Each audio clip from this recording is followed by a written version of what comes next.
ये निशाचर है। निशा माने रात, चर माने विचरने वाली। रात में खाना, रात में तुमको 8-10 बजे तक भोजन कर लेने का नियम, 11 आखिरी है, 11 के बाद भोजन में बिल्कुल नहीं होना चाहिए। ये रात नहीं है ऐसी कि तुम्हारा जब मना है तब भोजन, 11 से लेके 3 बजे के बीच में बिल्कुल नहीं। शांति से भजन करो, सो जाओ, उपद्रव मत करो। सीटियां बज रही हैं, चलो होटल भी चलते 12 बजे खाने, ऐसे लोग जाते हैं। पशु योनि, निश्चित अपवित्र भोजन, दुर्गंध युक्त भोजन, अभक्ष भोजन, इनको पाने में जो आनंद मानता, रात के 11 से 3 के बीच में भोजन, जो रात में आहार ऐसा करता है उसको पशु योनि मिलती है।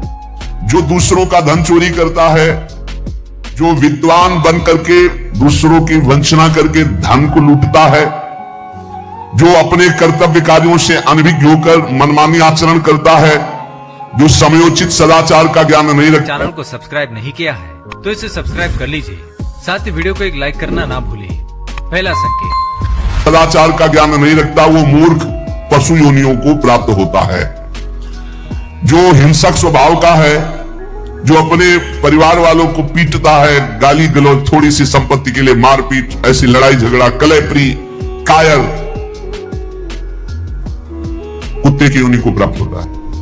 लिखा हुआ है वो कुत्ते की योनि को प्राप्त होता है। जो थोड़े से हिस्सा के लिए भाई बंधुओं को मारपीट, कलह, लड़ाई झगड़ा, इस तरह का व्यवहार, हिंसक स्वभाव, क्रूर स्वभाव, इनको कुत्ते की योनि प्राप्त होती है।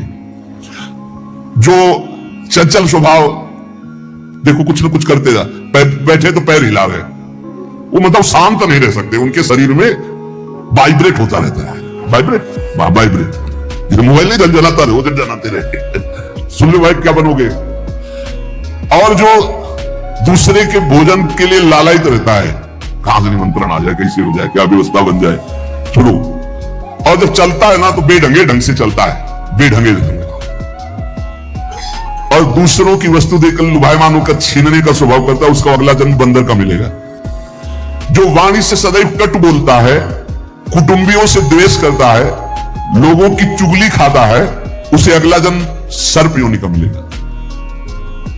कुटुंबियों से द्वेष करता है, दूसरे की चुगली खाता है, उद्वेगजनक वचन, उद्वेग माने भारी क्लेश पहुंचाने वचन, दूसरे की निंदा करना, चुगली करना, तो विषधारी सर्प बनता है। जो शरीर से बलवान दीन जनों के ऊपर आक्रमण करके खूब पिटाई मार करना, माता पिता को मारना, ऐसे गरीब जनों को, दीन जनों को मारना, निर्लज और मांस भक्षण करने वाला, उसको अगले जन्म में क्रूर मांस भक्षी, जैसे हाइना, सिंह, सियार, ऐसी योनियों को दिया जाता है। क्रूर हिंसक पशु सिंह जैसे है, जैसे लकड़बग्घा, हाइना लकड़बग्घा है, भेड़िया है, ऐसे जो मांस भक्षण करने वाले हैं, जिनकी आवाज दूसरों को सदैव दुख ही देती है। बोलने का मतलब है दुख ही देना। जो दूसरे को, अब जैसे जा रहे हैं, जंजीर खींचा, वैसे ऐसे वो गिर गए, उनके अंग भंग हो रहे हैं, वो समझ रहे 30-40 हजार की सोने की चैन खींच ली तो हम ब्रह्मा बन जाएंगे। देखो उनको क्या बनना पड़ेगा। जो दूसरों को भय प्रदान करते हैं, दूसरों की संपत्ति छीन लेते हैं, ऐसे लोग अजगर योनि को प्राप्त होते। भूखे मरो जब कभी अवसर मिल जाए तब। ऐसे ये जो दूरदृष्टि न रख के वर्तमान दृष्टि रख करके केवल भोग के लिए दूसरे के दुख का कारण बनते हैं, केवल उनके चिंतन ये चलता रहे, कहां से क्या खा लूं, कहां से क्या उठा लूं, कहां से क्या, बोले हाथी की योनि को प्राप्त होते हैं, वो पशु हाथी योनि को। इस तरह से 83,99,999 योनियां हैं। जो भजन नहीं करते, भगवत विमुख है, उनको सब क्रमशः प्राप्त होती है। उपासक को चाहिए कि कम से कम इतना तो कर ले कि अगला जन्म मनुष्य का हो जाए, फिर भजन करे अगर कोई कमी रह गई हो। अगर आप नाम जप करेंगे और एक बात ध्यान रखेंगे कि दूसरों को दुख ना पहुंचने पावे, तो पक्की बात है भगवान की कृपा से अगर भगवत प्राप्ति नहीं हुई तो दूसरा जन्म होगा मनुष्य का, और बहुत महान भक्तों के बीच में जन्म होगा। जन्म से ही भजन प्रारंभ हो जाएगा, आप यौवन अवस्था प्राप्त होते होते भगवत प्राप्त हो जाएंगे, काम हो जाएगा आपका। भजन एक ऐसी वस्तु है जो आपको बचा सकती है। अब इसमें करें कि जैसे आप भजन मार्ग में लगे हुए हो और आपको कोई गाली दे रहा है, आपने पलट के गाली दे दी तो आपका भजन छीन हो जाएगा। इसलिए भजन को बचाने के लिए कह रहे अकार पण्य मपारुष्यम संतोषा श्रद्धानता, ये ब्रह्म ऋषियों की बातें हैं, बहुत काम की बातें हैं। अनुसूया गुरु पूजा दया भूतेषु पैशुनम सद्वीरेश दमा प्रोक्तो ऋषि शांत बुद्धि भी। अकार पण्य माने उदारता। भजन किससे बचेगा? उदार बुद्धि। स्वभाव कह रहे हैं कोमल, कोमल स्वभाव से भजन बचेगा। संतोष वृत्ति से भजन बचेगा। गुरु इष्ट पर श्रद्धा वृत्ति से भजन बचेगा। दोष दृष्टि किसी पर ना हो, इसका अभाव हो तो भजन बचेगा। गुरु शुश्रूषा सेवा से भजन बढ़ेगा। प्राणियों पर दया तो भजन बढ़ेगा। किसी की भी चुगली ना करना, संत और ऋषि मुनियों का संग करना, इससे भजन बढ़ता है, पचता है। भजन किससे नष्ट होता है? तो कह रहे हैं जब अवमाने न कुप्पेत सम्माने न प्रहस्यति समस्त दुखो सुखो धीरा प्रशांति इति कीर्त्यते। जब तुम्हारा अपमान हो और तुम उसका बदले में अपमान कर दो तो तुम्हारा भजन क्षीण हो जाएगा। और यदि अवमाने न कुप्पेत, अगर तुम्हारा अपमान हो रहा, तुमने क्रोध नहीं किया, तुम्हारा सम्मान हुआ, तुमने सम्मान स्वीकार नहीं किया, बचना भाई, इससे बचना, ये अगला जन्म नहीं होने देंगे। अगर ऐसा उदारता, कोमल स्वभाव, संतोष, श्रद्धा, दोष दृष्टि का अभाव, गुरु सेवा, प्राणियों पर दया, चुगली ना करना, निश्चित निश्चित अगला जन्म नहीं होगा। आप अपने भजन को बचाएं। जब कोई आपका अपमान कर रहा हो तो आप उसके बदले में उसका अपमान ना करें। यदि आपको क्रोध आ गया अपमान करने पर तो आपका भजन का फल क्षीण हो जाएगा। यदि सम्मान हुआ, आप आनंदित हो गए कि हमारा बड़ा सम्मान हो, तो आपका भजन क्षीण हो जाएगा। इसीलिए श्रीपाद भी कह रहे हैं सम्मानम कल्याति घोर गर्लम नीचापमानम सुधा, श्री राधा मुरली धरो बच सके वृंदावन मात्यन। जब कोई सम्मान करे तो उसे भारी विष के समान समझो। सम्मानम कल्याति घोर गर्लम, जैसे बढ़िया खीर मिल रही हो, कान में कोई आके कह दे विष पड़ा है तो आप नहीं खाओगे। ऐसे ये सम्मान प्रणाम नमस्कार वाहवाही ये तुम्हारे भजन के नाश करने के लिए है, ये विष है, इसे मत पीना, स्वीकार मत करो। विश्व नमन करे बनने दो, तुम स्वीकार मत करो, तुम हर्षित मत हो। और जब अपमान हो तो उसका अपमान करने वाले का कभी अपमान न करना। धीर पुरुष, प्रशांत पुरुष अपने भजन को ऐसे बचा ले जाता है। जैसे कोई अपमान कर रहा है, बहुत बड़ा अमृत है, सच्ची मानिए। जिसका अपमान हो रहा है वो साधु पुरुष जब अपमान सह जाता है तो उसका भजन बढ़ता है, वो सुख से भगवान में शयन करता है। और जब अपमान हुआ और अपमान दूसरे का कर देता है तो उसका भजन क्षीण हो जाता है, अशांत होकर के फिर जगत में शयन करता है। अपमान करने वाला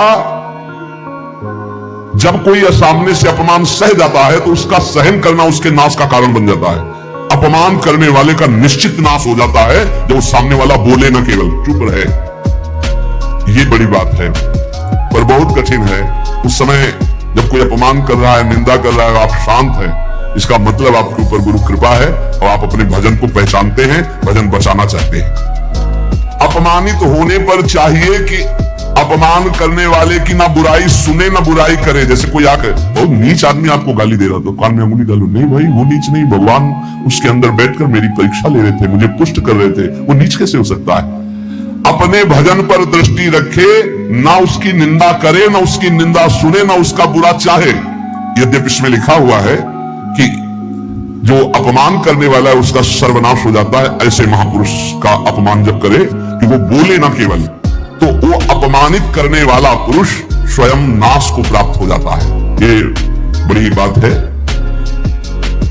कहने तिष्ठेद अमंता विनश्यति, अगर वो अपमान जिसका कर रहा है वो महात्मा भजन करने वाला शांत है, कुछ नहीं बोल रहा है, वो तो सुख से शयन करेगा परमात्मा में और उसका भजन सुरक्षित बच गया और जो भी कलमश हुआ होगा वो भस्म हो गया। लेकिन अपमान करने वाला बोले विनश्यति, उसका नाश पक्का हो जाएगा। अपमानित होने पर साधक को चाहिए कि कभी अपमान करने वाले की ना बुराई सुने और ना बुराई करे, उसका भजन बच जाएगा, भगवान की कृपा हो जाएगी। अमृतस्यैव तृप्येत अपमानस्य योगवित् विषवच्च जुगुप्सेत सम्मानस्य सदा द्विजा। साधक को चाहिए कि अपमान को अमृत के समान पान कर ले, नीचापमानम सुधा। देखो साधक, अपमान को अमृत के समान, जब कोई अपमान कर रहा हो तो ऐसे खुश होना चाहिए, काम बन गया। भगवत प्राप्ति में जो बाधक भाव है, इसके अपमान करने से भस्म हो जाएंगे, भगवान हम पर प्रसन्न होंगे। मौन, कभी उसकी तरफ रुद्र दृष्टि से भी न देखो, अपमान करेंगे, ये भागवतिक लक्षण है। अमृतस्यैव तृप्येत अपमानस्य योगवित्, अमृत है अपमान। पर देखो ध्यान दीजिए, यदि आपकी कोई निंदा कर रहा है और सही में कर रहा है निंदा, तो तुम्हें सुधार करना चाहिए। वो तुम्हारे लिए अमृत नहीं है, वो विष है, सुधार करो। और अगर वास्तविक हमारी कोई गलती नहीं, हमारा अपमान, हमारी निंदा हो रही, तो नाचना चाहिए कि बहुत बड़ा विघ्न नष्ट हो गया और भजन में हमारी उन्नति अब पक्की होगी, पक्की उन्नति होगी, लौकिक और पारलौकिक। विश्वच्च जुगुप्सेत सम्मानस्य सदा देते। साधक को चाहिए कि सम्मान से ऐसे बचे जैसे विश्व भरे भोजन से बचा जाता है। सम्मान स्वीकार न करें, प्रणाम नमस्कार ऐसे। श्री हरिवंश कोई कह रहा है, अब अगर पंचांग प्रणाम कर रहा है, आप भी नमन कीजिए और निकल जाइए, व्यवहार मत बनाइए, दोबारा वो ना प्रणाम करे ऐसी भावना रखिए। अगर ज्यादा आप उससे प्यार करेंगे कि ये प्रणाम कर रहा है, तो सम्मान स्वीकार कर रहे। सम्मान देने वाले से ज्यादा प्यार नहीं किया जाता। जल्दी, सम्मान विष है और अपमान करने वाले को प्यार दृष्टि से देखा जाता है। आप बड़े हितैषी हो, हमारा भजन बढ़ेगा, भगवान की प्राप्ति होगी, पर ऐसी अपनी तरफ से चेष्टा ना करे कि कोई अपमान करे। अपमान से सदैव तप की वृद्धि होती है। अपमानात तपो वृद्धि, सम्मानात तपक्षया। सम्मान स्वीकार करने पर तपस्या भजन क्षय हो जाता है और अपमान होने पर तपो वृद्धि, उसकी तपस्या की वृद्धि होती है। अर्चिता पूजितो विप्रा दुग्धा गौरी गच्छति। जो अपनी पूजा कराने लगता है, अपने प्रणाम स्वीकार करने लगता है, तो जैसे दूध देने वाली गाय दुर्बल हो जाती है, ऐसे तपहीन हो जाता है जो भारी प्रणाम नमस्कार पूजा स्वीकार करता है। स्वीकृति नहीं होनी चाहिए।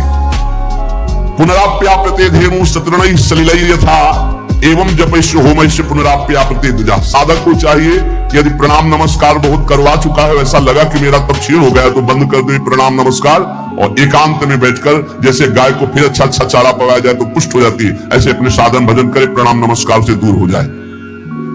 महापुरुषों में भी ऐसी लीला है कि जिससे प्रणाम नमस्कार बंद हो जाए। ये सबको भगवत स्वरूप मान के तुम प्रणाम करो, तभी बात बनेगी। कह रहे कि अगर प्रणाम नमस्कार स्वीकार कर लिया जाए तो सम्मानाच्च तपक्षय, उसका तप क्षय हो जाता है। गंगा जी की ही एक ऐसी अमोघ महिमा है कि जिनके दर्शन मात्र से पाप नष्ट हो जाते हैं। गंगा जी बस श्रीधाम वृंदावन से इस समय जैसी आसक्ति प्रकट की वृंदावन ने, ऐसी गंगा जी से आसक्ति। गंगा जी छोड़कर कहीं नहीं जाना, किनारे ही जो तीर्थ मिले कहीं नहीं जाना, नगर में भी ऊपर नहीं चढ़ना, वही जो आहार मिले गंगा का क्यों। कैसे बताएं क्या परमानंद स्वरूप गंगा जी हैं, जिनके दर्शन मात्र से सारा पाप नष्ट हो जाता है गंगा जी से। और आपको बताएं अधिकतर बड़े महापुरुषों का दर्शन गंगा किनारे जो प्रकट में थे और जो अप्रकट थे। नानक देव जी का पहला साक्षात्कार गंगा के किनारे